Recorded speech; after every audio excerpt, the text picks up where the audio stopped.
আসসালামু আলাইকুম রহমতুল্লাহ। বন্ধুরা, আশা করি সবাই ভালো আছেন। আমিও ভালো আছি। আমি আপনাদের সঙ্গে আজ একটা গুরুত্বপূর্ণ বিষয় নিয়ে কথা বলতে চাচ্ছি। আপনারা সকলে অবগত আছেন, বর্তমানে বাংলাদেশে একটি ক্রান্তিকাল চলছে। অর্থাৎ আমার সোনার বাংলায় প্রায় 12টি জেলায় বন্যা কবলিত। তো একটা জিনিস আপনারা লক্ষ্য করবেন, আসলে যখন আল্লাহ কোনো বিপদ দেয়, এই বিপদে থেকে আমাদের অনেক কিছু শিক্ষণীয় রয়েছে। আমরা দেখেছি এই বন্যা কবলিত ভাইদের জন্য দল বল জাতি বর্ণ নির্বিশেষে সবাই যার যার স্থান থেকে এগিয়ে আসছে এবং যে যেভাবে পারছে নিজের সহযোগিতা করছে, সহযোগিতা করার জন্য অন্যকে উৎসাহিত করেছে।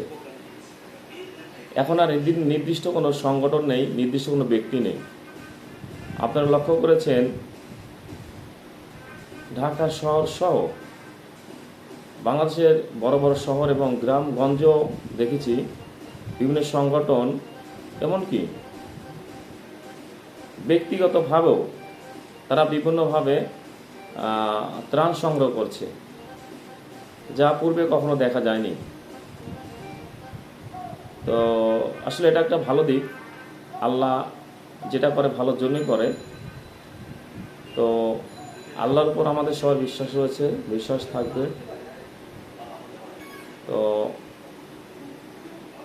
এখানে আরেকটা জিনিস, এটা এর পাশাপাশি একটা জিনিস রয়েছে, ভালো পাশাপাশি মন্দ থাকে, খারাপ জিনিসটাও থাকে, আবার খারাপের পাশাপাশি ভালোও থাকে।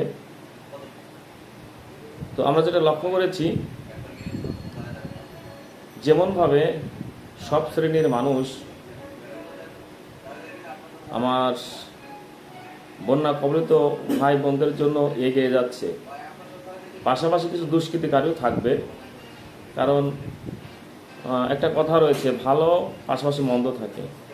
তো আপনারা এই জিনিসটা লক্ষ্য করবেন, অনেকেই দেখা যাচ্ছে তারা বন্যা কবলিত মানুষের ত্রাণ সংগ্রহ করছে, বাট সংগ্রহ করে এই ত্রাণটা সঠিকভাবে আমার বন্যা কবলিত ভাই বোনরা পাচ্ছে কিনা।